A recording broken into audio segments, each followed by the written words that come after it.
लव्य व्यवस्था अध्याय 18 वर्जित यौन संबंध। फिर यहोवा ने मूसा से कहा, इज़राइलियों से कह कि मैं तुम्हारा परमेश्वर यहोवा हूँ। तुम मिस्र देश के कामों के अनुसार जिसमें तुम रहते थे न करना, और कनान देश के कामों के अनुसार भी जहाँ मैं तुम्हें ले चलता हूँ न करना, और न उन देशों की विधियों पर चलना। मेरे ही नियमों को मानना और मेरी ही विधियों को मानते हुए उन पर चलना। मैं तुम्हारा परमेश्वर यहोवा हूँ। इसलिए मेरे नियमों और मेरी विधियों को निरंतर मानना। जो मनुष्य उनको माने वह उनके कारण जीवित रहेगा। मैं यहोवा हूँ। तुम में से कोई अपनी किसी निकट कुटुंबिनी का तन उघाड़ने को उसके पास न जाए। मैं यहोवा हूँ। अपनी माता का तन जो तुम्हारे पिता का तन है न उघाड़ना, वह तो तुम्हारी माता है। इसलिए तुम उसका तन न उघाड़ना। अपनी सौतेली माता का भी तन न उघाड़ना, वह तो तुम्हारे पिता का तन है। अपनी बहन चाहे सगी हो चाहे सौतेली हो, चाहे वह घर में उत्पन्न हुई हो चाहे बाहर, उसका तन न उघाड़ना। अपनी पोती या अपनी नतीनी का तन न उघाड़ना। उनकी देह तो मानो तुम्हारी ही है।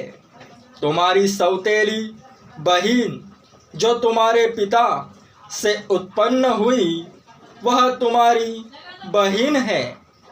इस कारण उसका तन न उघाड़ना।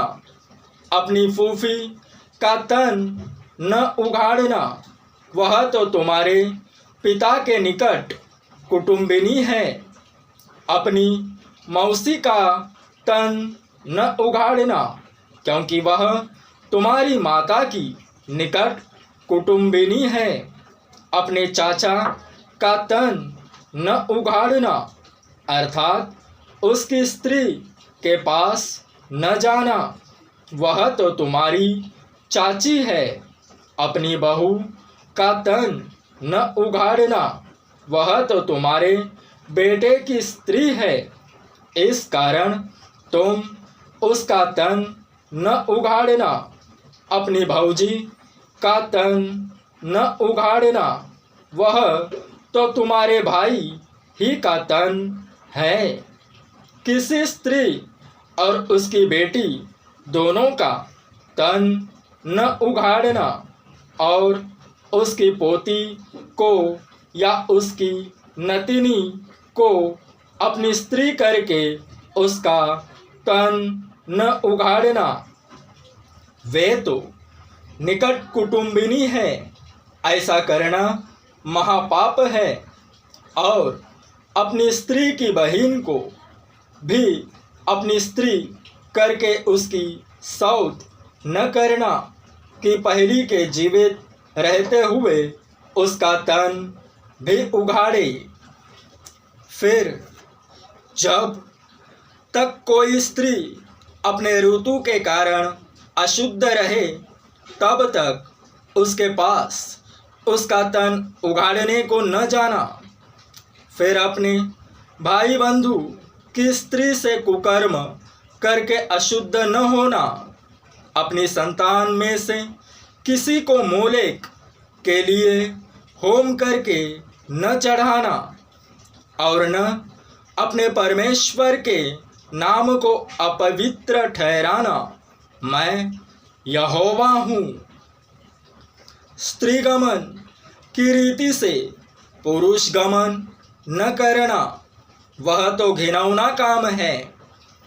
किसी जाति के पशु के साथ पशुगमन करके अशुद्ध न हो जाना, और न कोई स्त्री पशु के सामने इसलिए खड़ी हो कि उसके संग कुकर्म करे, यह तो उल्टी बात है।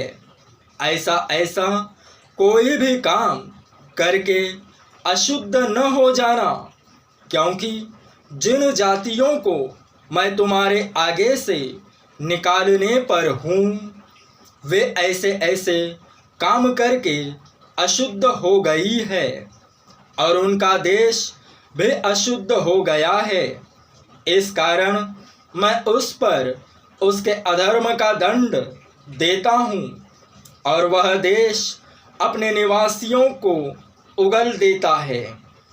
इस कारण तुम लोग मेरी विधियों और नियमों को निरंतर मानना, और चाहे देशी चाहे तुम्हारे बीच रहने वाला परदेशी हो, तुम में से कोई भी ऐसा घिनौना काम न करे, क्योंकि ऐसे सब घिनौने कामों को उस देश के मनुष्य जो तुमसे पहले उसमें रहते थे वे करते आए हैं।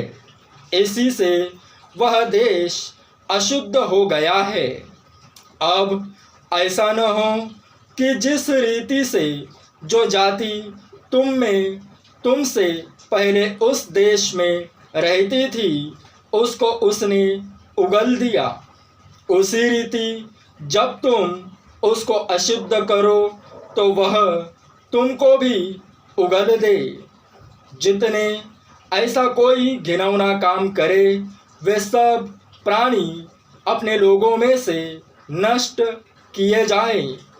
यह आज्ञा जो मैंने तुम्हारे मानने को दी है उसे तुम मानना, और जो घिनौनी रीतियाँ तुमसे पहले प्रचलित है उनमें से किसी पर न चलना, और न उनके कारण अशुद्ध हो जाना। मैं तुम्हारा परमेश्वर यहोवा हूँ।